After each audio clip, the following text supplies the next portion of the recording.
আসসালামু আলাইকুম। তো কেমন আছেন সবাই? তো আমরা ভিন্টেজ লোগোর দুইটা ভেরিয়েশন দেখলাম, ব্যাজ লোগো আর 18s যে লোগোটা। আজকে আমরা দেখবো গ্রাঞ্জি ইফেক্ট। গ্রান এতদিন যে দেখলাম, এই 2 দিন এটা আমাদের লোগো ক্রিয়েশন করতে হয় বা লোগো ক্রিয়েট করতে হয়।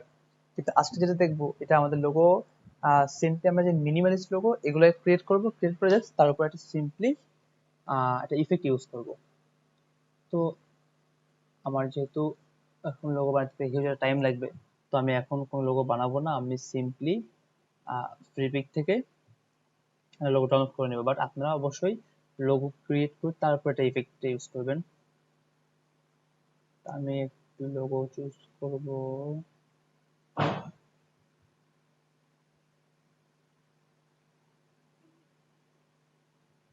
আমি যদি লেটেস্ট লোগো যদি সার্চ দেই,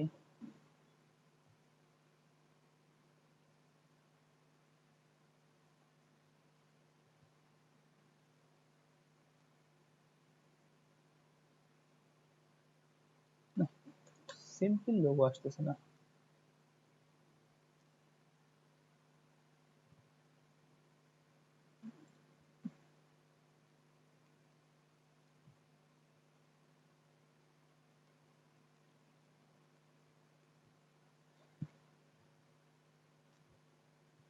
সিম্পল কোনো লোগোই আসে না এখানে।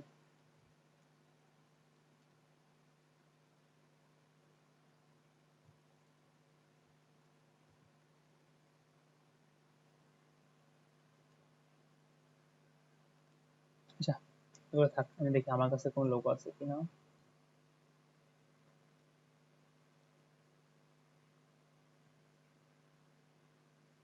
আমি এটা ওপেন করি, আমার এটা।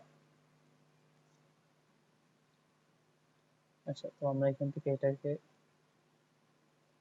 নিয়ে যাই।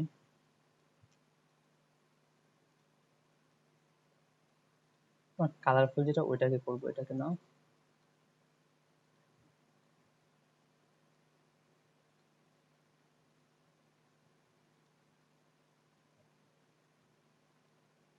আচ্ছা, তো ফার্স্ট আমরা কি করবো, যে লোগোটাকে আমাদের আনার ডান, মানে লোগো ক্রিয়েশন ডান আমাদের, ঠিক আছে। এবার আমরা কি করব, আমাদের লোগো ক্রিয়েশন ডান। এবার সিম্পলি আমরা আগে ফ্রি পিকে যাব, আমাদের যে গ্রাঞ্জি ইফেক্টটা ছিল এটা আমরা আগে আনবো। যে গ্রাঞ্জি টেক্সচার বা ইফেক্ট সেমই। তো সিম্পলি আমরা এখান থেকে একটা ইফেক্ট ডাউনলোড করি, এটা ডাউনলোড করি,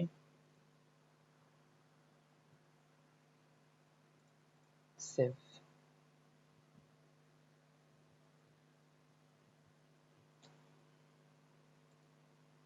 দেন আমরা এটা ওপেন করব। আচ্ছা, এখানে না।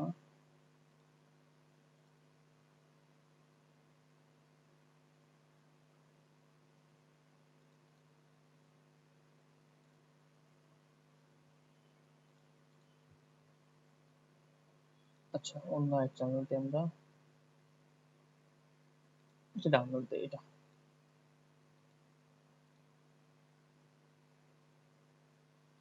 এটাও হবে না। কোনটা দিব,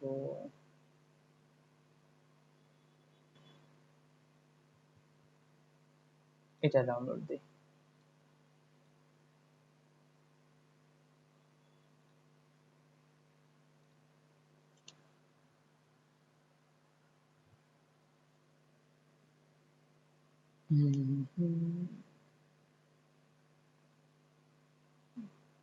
আচ্ছা, তো আমাদের ডাউনলোড ডান।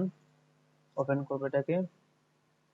এই যে সিম্পলি আমরা এই যে টেক্সটটা আমরা এটাকে নিব, আমরা এটাকে কন্ট্রোল এক্স দিয়ে কাট করে নিব। দেন আমাদের ফাইলে আসবো, এটাকে সিলেক্ট করব। উইন্ডো থেকে আমরা ট্রান্সপারেন্সি খুঁজবো, এই যে ট্রান্সপারেন্সি এখানে আছে। তো আমার যেহেতু এটা নেওয়া আছে, আমার এখানে চলে আসছে। তো আমরা সিম্পলি এটা কি করবো, এটাকে সিলেক্ট করে মেক মাস্ক করে দিব। যেটা গায়েব হয়ে গেছে হোক, আমাদের সমস্যা নেই। আমরা সিম্পলি এবার এই যে আমাদের যে ব্ল্যাক যেটা, আমরা এটাকে ক্লিক করব। ক্লিক করে এখানে কন্ট্রোল ভি প্রেস করব। এই যে আমাদের যে গাঞ্জি ইফেক্টটা চলে আসছে, এটা আমরা একটু বড় করে নেই।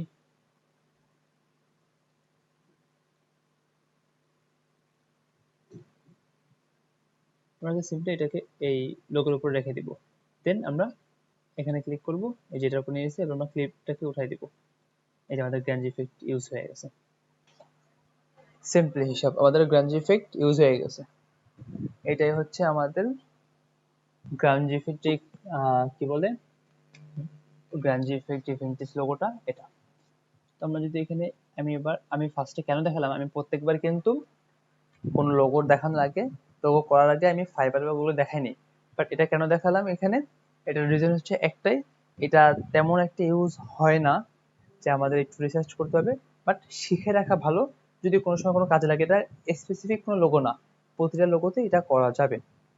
তো এটা যদি আমরা দেখি যে গ্রাঞ্জ ইফেক্ট লোগো যদি সার্চ দেই, ফাইবারে যাই, এবার আমরা এটা দেখবো যে এটা কেমন ইউজ হয়। গ্রাঞ্জি ইফেক্ট লোগো,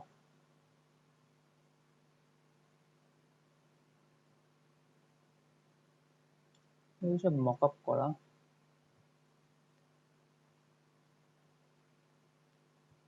প্রত্যেকটা মকআপ করা, মকআপ তো আমি করা দেখাইছি।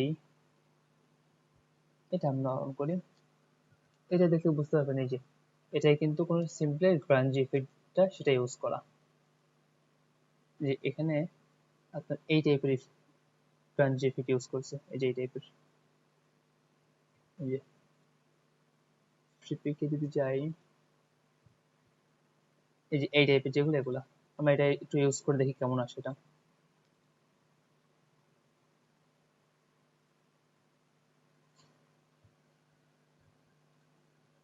এই অনেকটাই এটার মতন চলে আসবে কিন্তু আমাদের, অনেকটাই। এটা ওপেন করি,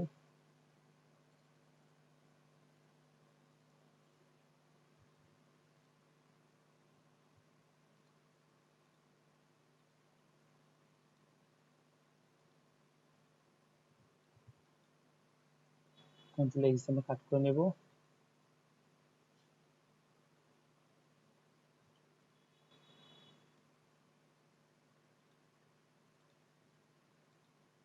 রিলিজ দিয়ে এটাকে ডিলিট বা সাইডে এনে রেখে দিই আমরা এটাকে। এটাকে আমরা আবার সিম্পলি মেক মাস্ক করব, দেন এখানে ক্লিক করব, কন্ট্রোল ভি দিয়ে এটাকে আনবো, এই যে চলে আসছে। আমরা এটার উপর আনি, লোগোটার উপরে এটাকে একটু ছোট করে দেই, দেন সিম্পলি এখানে ক্লিক করব, ক্লিপ উঠাই দেব। এই যে এটা কিন্তু অনেকটাই এটার মতন হয়ে গেছে। এই যে এটাই হচ্ছে সিম্পল গ্রাঞ্জি ইফেক্টের কাজ।